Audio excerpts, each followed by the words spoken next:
porque alguns cristãos têm aversão ao dispensacionalismo. Jeremias 30. Comentário de Mário Persona. Hoje eu recebi um e-mail de um irmão. Ele fala que, depois de citar várias religiões pelas quais ele passou, até se tornar ateu, ele agora se converteu e disse que a Bíblia nunca fez tanto sentido quanto está fazendo agora, que ele entendeu a verdade dispensacional. Nós podemos pensar em quantos cristãos que simplesmente perdem a oportunidade de desfrutar da palavra de Deus por causa do erro, da confusão que se faz justamente da profecia também, em relação a Israel, em relação à igreja. Essas passagens aqui geralmente são tidas como coisas que já aconteceram no passado, dentro de algumas correntes religiosas cristãs. Então tudo se lê pensando, não, isso já foi, isso é um símbolo do que aconteceu nos tempos do imperador Nero, ou imperador não sei quem. Então se perde muito de não entender a divisão das coisas na palavra de Deus. E é tão claro, né? A gente percebe. Agora, por que então existe essa animosidade por muitos cristãos contra a verdade dispensacional, contra o dispensacionalismo? Porque isso dá a Israel a previsão de que eles vão voltar à cena e vão voltar como cabeça das nações. E muitos cristãos não gostam disso, né? Agora você entende o ódio que existe contra o povo judeu e entende uma coisa a mais, que a cristandade sempre odiou o povo judeu, a cristandade institucional. Nós vemos isso não apenas no catolicismo, que mandou tantos judeus para a fogueira, e também roubou os bens dos judeus que eram presos e condenados, isso durante a época da Inquisição, e até muito antes disso, mas também depois o protestantismo não fez diferente, não. O próprio Martinho Lutero escreveu uma carta a respeito dos judeus, um texto a respeito dos judeus, onde ele destila todo o seu ódio contra esse povo, que é o povo que Deus escolheu. Mas o problema é que esse povo foi escolhido por Deus e Deus vai restaurá-los, não tem como Deus voltar atrás. Tem uma passagem que o Senhor chama o povo judeu de a menina dos meus olhos. Ai daquele que toca na menina dos olhos de Deus. Esse é mais ou menos o sentido da passagem. Tem uma outra passagem em Esther, no livro de Esther, quando Amã, que é um oficial do rei, ele quer de alguma forma acabar com os judeus. Mas nesse meio tempo, Deus está mexendo os pauzinhos nesse livro em que nunca aparece uma menção a Deus, ou ao Senhor, ou a Jeová, mas porque ele agita, ele atua nos bastidores. E Esther, então, intercede por esse povo, que é o povo dela, porque ela era descendente de judeus.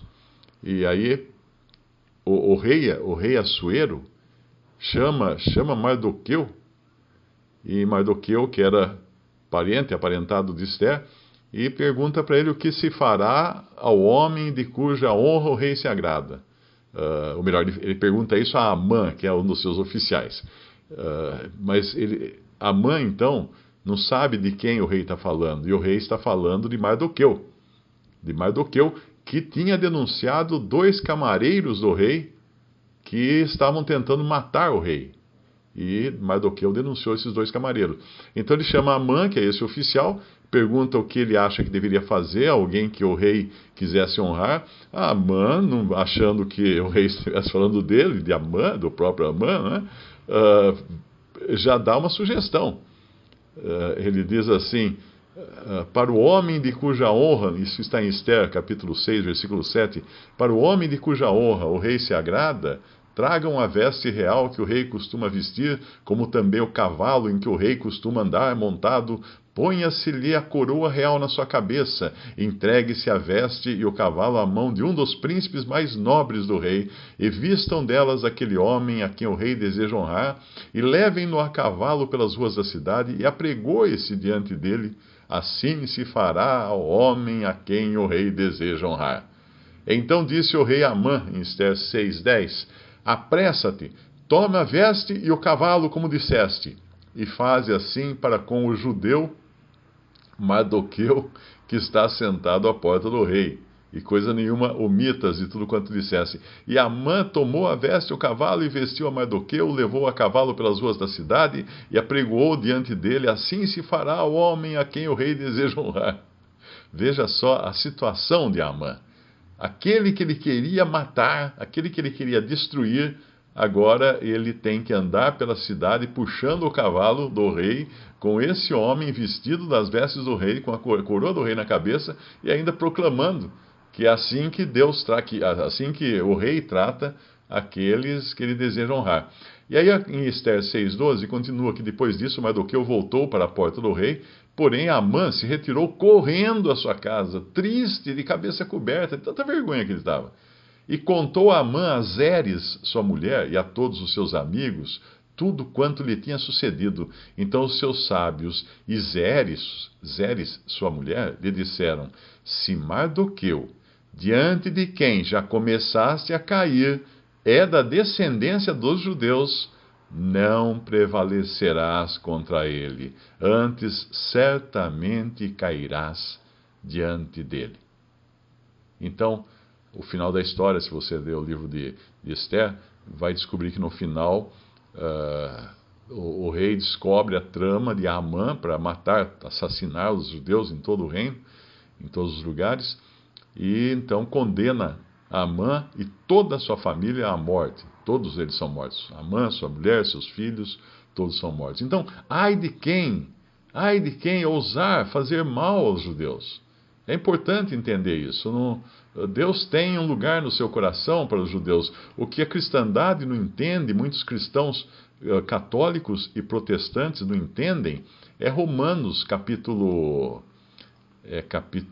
11, que diz que Deus colocaria um endurecimento em parte sobre Israel, até que a plenitude dos gentios tivesse entrado. Ele fala em Romanos 11, versículo 25, Paulo escreve: não quero, irmãos, que ignoreis esse segredo, para que não presumais de vós mesmos. Ou seja, vocês cristãos não fiquem se achando. Eu quero que vocês não fiquem se achando.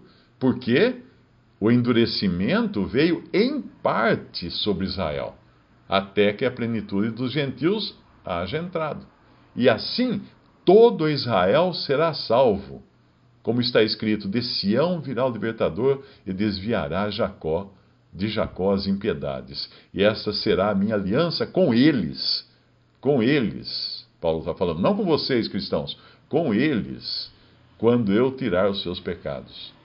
Assim, quanto ao evangelho, são inimigos por causa de vós, mas quanto à eleição, são amados por causa dos pais ou dos patriarcas, porque os dons e a vocação de Deus são sem arrependimento, ou seja, Deus não volta atrás nas suas decisões.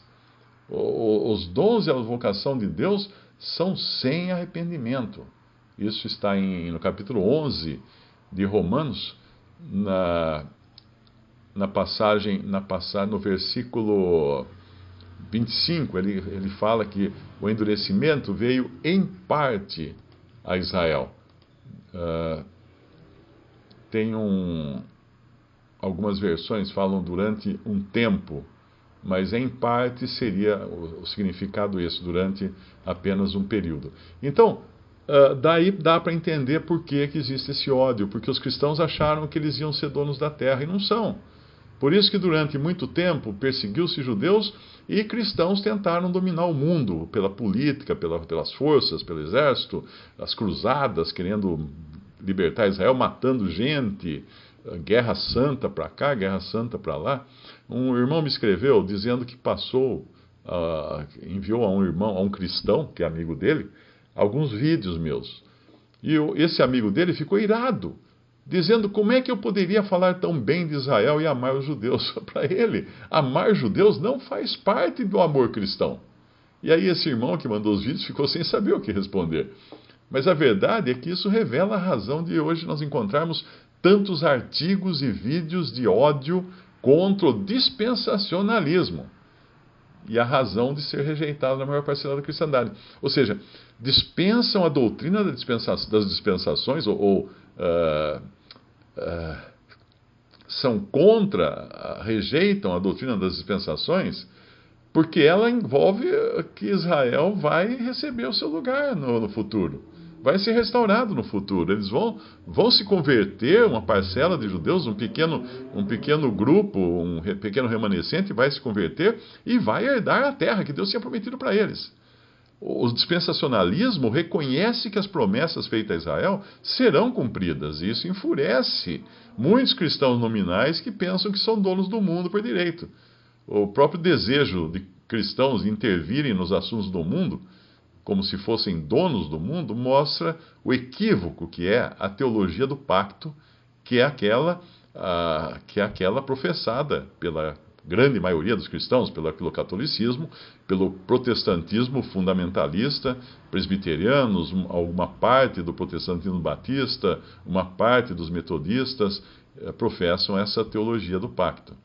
Afinal, uma das consequências extremadas da teologia do pacto é, então, esse ódio milenar aos judeus. Quando alguém fala se o cristão deve se envolver em política porque fulano é cristão e é presidente de um país, ou é senador, ou é deputado, etc., isso é porque não existe um entendimento de que o cristão não faz parte, não deve fazer parte, pelo menos, dos sistemas desse mundo. Católicos e protestantes acreditam que o mundo será mais justo e melhor se eles prepararem o mundo para Cristo descer aqui e reinar. E isso inclui votar em pessoas cristãs, ou até mesmo fazer guerra contra países islâmicos, né? O próprio George Bush usou o argumento de guerra santa quando ele invadiu o Iraque. Esses enganos sempre vão acontecer e sempre vão seguir aqueles que não entendem a verdade dispensacional, e principalmente a diferença entre Israel e igreja.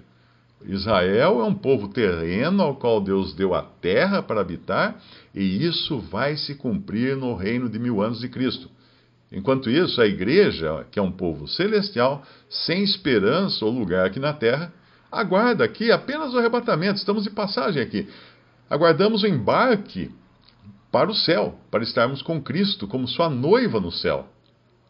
Daí ser tão importante entender o que é a verdade dispensacional, para ficar pronto para sair desse mundo e não querer tomar conta desse mundo. E principalmente entender que os judeus têm sim a sua posição futura aqui, quando forem restaurados, e não temos nada que odiar os judeus e nem levantar um dedo contra eles, porque o Senhor está de olho em quem quiser de alguma maneira prejudicar os judeus.